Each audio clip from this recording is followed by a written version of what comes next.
This video was sponsored by Ultrapoi.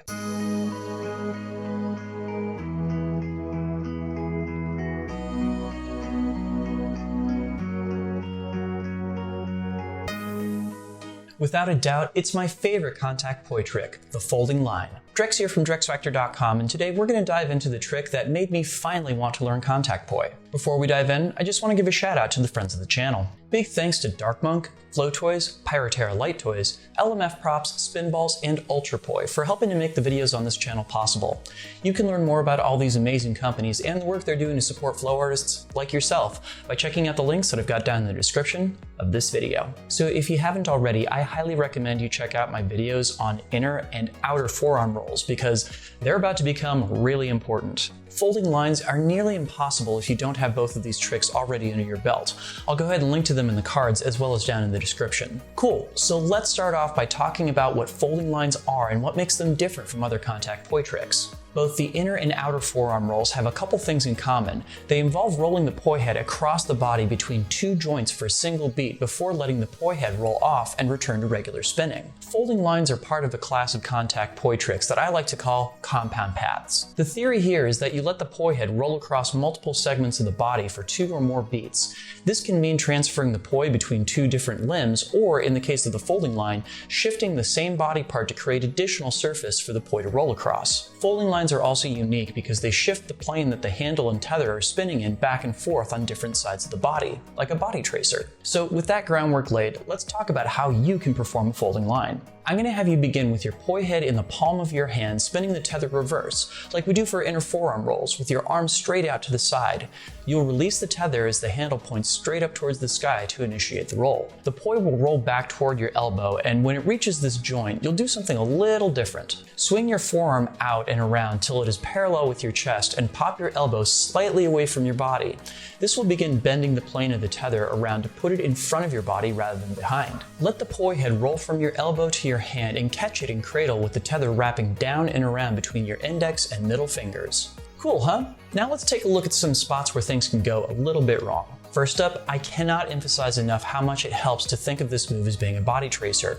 Really work to spin the tether back and forth across each side of your body like a weave or a snake. Second, the timing as you swing your forearm around is really tricky. Too late and the poi head will fall off your elbow. Too early and it'll never make it there.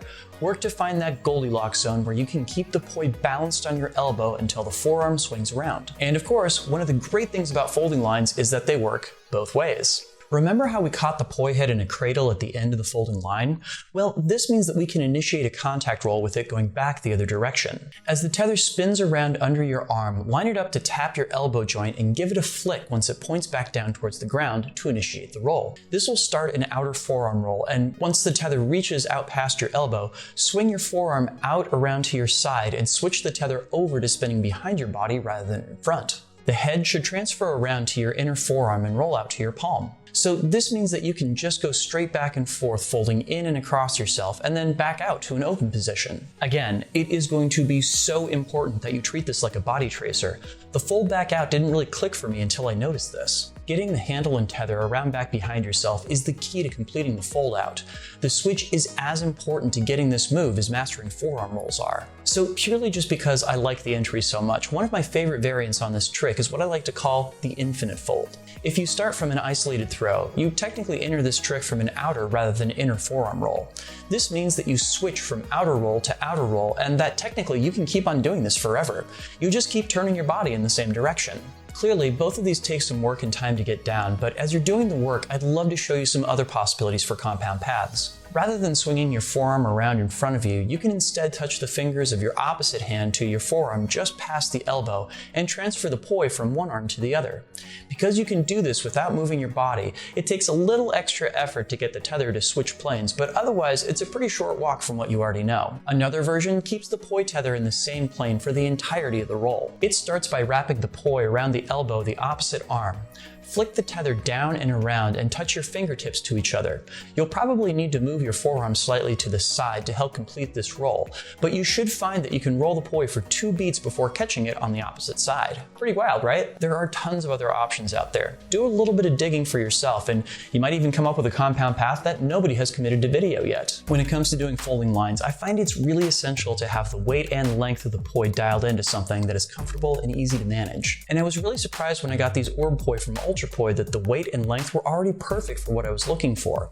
I didn't have to adjust them or my own spinning style at all, and there's nothing more awesome to me than spinning a prop that just seems to disappear and let you focus on your flow. Big thanks to Ultrapoi for sponsoring this video and the series that it's a part of. To snag a set of these for yourself, head on over to ultrapoi.com and use the discount code DREXFACTOR with a 0 instead of an O.